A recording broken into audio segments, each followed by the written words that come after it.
Hi, everybody. My name is Sarah, Pearls of Wisdom and Food with Keto, Carnivore, and Carnivish. And we're here just to do another video today. It's brought to you today by the letter E. And there's one word I'm thinking of, eventually. Do you ever have, or do you have a list of things in your life that you need to take care of food-wise, health-wise, house-wise, clothes-wise, all those sort of things that eventually you hope to get to it and tackle it? I have a list of eventualities.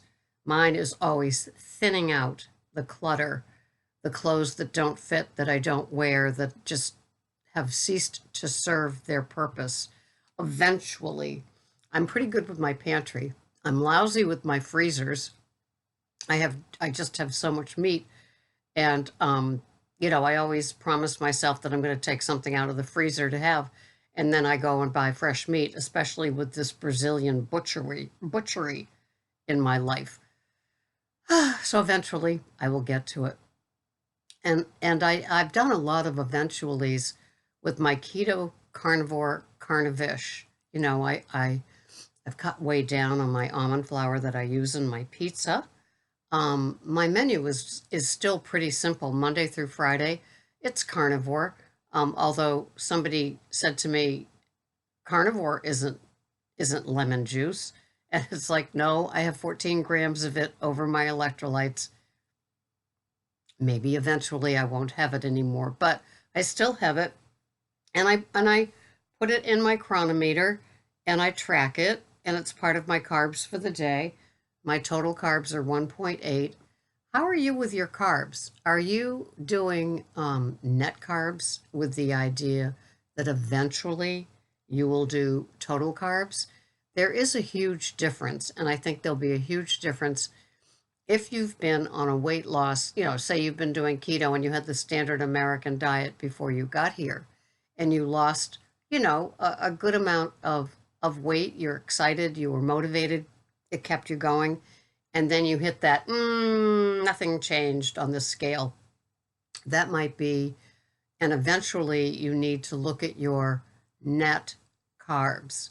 Just like the I don't know about you guys, but the reason that I was always enticed, another E word, by net carbs was that I could have those things like the Quest bars or other types of bars that come out that have net.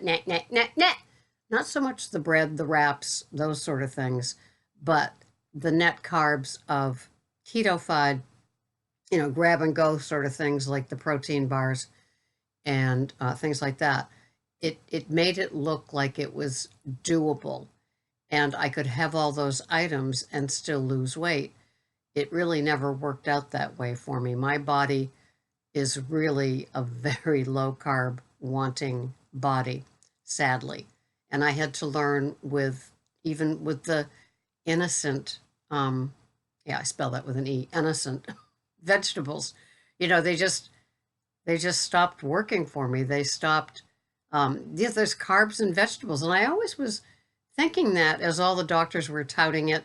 One doctor in particular, you have to have your 6 to 8 cups of salad every day and unlimited veggies, just put lots of butter on them. And I always thought, I think that's the catch. I don't really think that that's like an always and forever sort of thing. I know that I loved my veggies, but it wasn't until my veggies stopped loving me back. Unrequited love. Are you familiar with that? Oh, so sad. They don't love me back. And so there they went. Excuse me. First, it was the salad, that great big A salad that I had every day. Loved it. I did. And you saw my bowls. They were fun. I had a fluted crystal one. I had one of those pretty, I think it's a French pottery company, maybe English, floured bowl.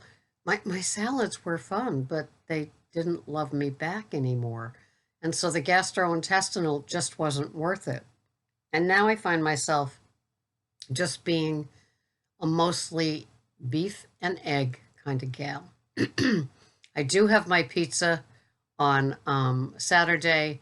It's ending up more of a pizza than a pizza. That's okay. It's kind of fun. I like it leading to that. Um, and so one day there might not be any almond flour in my life, or maybe it'll be down just to that quarter of a cup. I know that the third of a cup with the eggs, 3 eggs I'm using now, and the cheeses makes a really kind of cool crust. And I've gotten good at cooking it for like 15 minutes and then flipping it and then doing that again. It gets better each time. And I use the parchment paper, don't you know? Parchment paper. Love saying parchment paper. It's so Boston, isn't it? Parchment paper.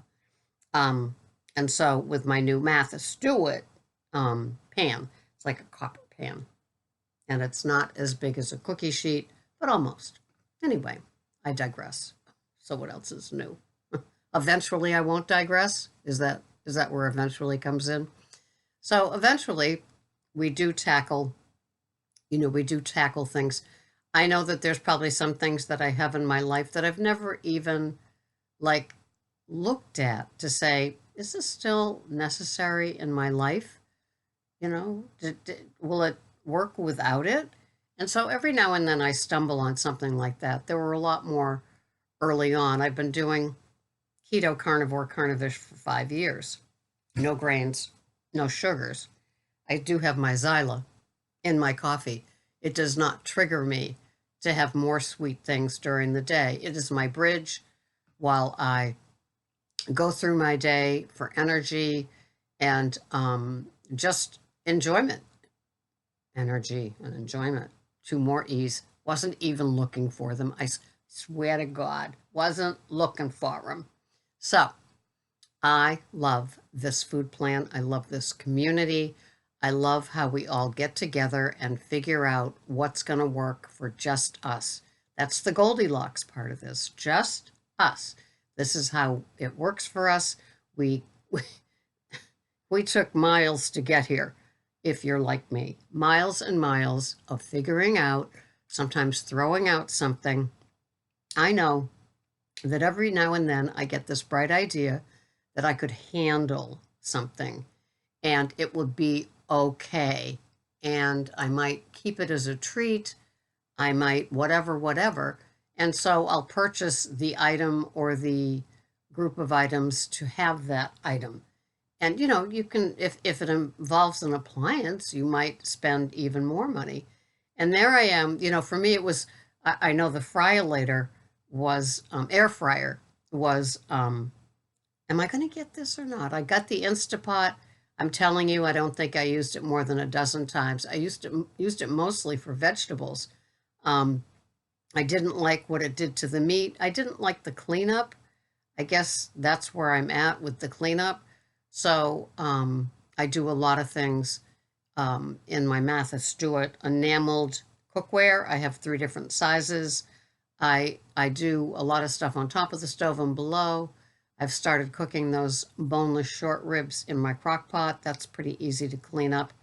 But it still takes effort. Ooh, the E word again. So eventually an effort are things that they come upon us slowly. They just kind of, I don't know, they're just kind of like dangling in the back of my brain and they're waving like the name thing did over Groucho Marx's head. Remember him? You have to be my age to remember that. And it's kind of like it's waving back there. It's the eventually, it's the effort that it takes, it's the energy that it takes. And I know I'm all in, and I know there's always tweaking I can do, but it's not, it just doesn't sometimes come whooshing to the front to be handled. Sometimes just doing the do. I know that I went through my linens and I had huge contractor bag and then a regular trash bag of sets of sheets and towels and placemats and tablecloths, things that I will just never use again. And so I got those gone to Salvation Army, and that felt good. But there's so many more other places, especially the freezer. I'm not good with that. I'll buy something on sale with the intent of having it within the week, and Then I'll open up the freezer again and it's there. I know I did buy some pork spare ribs this week, but there were too many items in the week. So I'll take them out and we'll have them for the following week because it's usually a 2 meal deal. 2 meal deal at a steal. Love making rhymes, love using words. So that's it for effort and energy and eventually fun things to do. Now, I put my food in my chronometer. It's free. It's a great way to see what you're having. If you're new to the program, not a bad tool to have in your arsenal of what will help you. I use it as a meal planner, especially like when I know I'm going to go meat gathering on Friday and Saturday for the next week. You know, I will put things in when I'm working an overnight shift for Monday night, Tuesday night, Wednesday, things like that, and I'll know what I'm having so I don't overbuy the meat, even though I already did this week, as I just told you. But then I can go even further and see what the calories are, what the macros are, and I can even put my weight in. So when I go to put what I'm having for the week, at the top is always my weight, which is a good reminder. I weigh myself once a week, first Thursday of every month, and I probably tell you guys in a couple of videos, but yeah, that's what I do. And I know that the more carnivore I get, you know, I did put on 3 pounds, and I'm not sure if it was summer, water weight, humidity, whatever, or just my body saying it wanted more meat, and that's kind of like settling in. I know that happened to Kelly Hogan and a couple of other people with carnivore. Who knows? Who knows? I don't question it. I love my meat. She died with a smile on her face because she had beef that night. That's how I look at it. So these are my macros for the day. I am having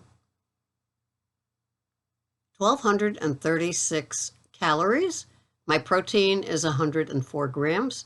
My total carbs, which includes the lemon juice. I do not count carbs in coffee. So there. Huh. My total carbs are 1.8 and my fats are 89.6. What am I having today? Well, I'm having 3 eggs, 3 Carol's pasture-raised eggs. They were on sale, so I bought them. I am having a slice of Gouda. You had me at Gouda, melted on top. And I'm having 9 ounces of the top sirloin. And I will Greg like smoked it on the grill for a little bit. It's huge. It puffs up. And I will have that sliced, cooked in my copper pan on top of the stove with some butter. And that's my meal for the day. I will have 3 cups of coffee. I had 14 grams of Dave Asprey's Bulletproof Brain Octane as a fat in my first cup of coffee. I still have a little more to go, so I'm excited about that. And that's my day. I love my food plan, and I hope that you like your food plan, and eventually you get to a place where you are just doing the happy dance because everything seems to be working out. Sleep is better, weight is better, constipation goes away, headaches, aches and pains and all of that stuff goes away. You feel just happy. 1 meal a day works for me. It's something to work towards, or maybe it's not. Maybe you have to have 2 or 3 meals a day and it just works. It doesn't matter because it's what works for you. But the point is doing the work, getting to the eventually seeing, am I really not 3 meals a day? Am I really 2 meals a day? Or am I 2 meals a day, but I could go to 1 meal a day? It's the eventually. You don't know till you try. Thank you so much for watching. This has been Sarah, Pearls of Wisdom and Food. I'm so glad you're here. Thanks for watching. Bye-bye for now.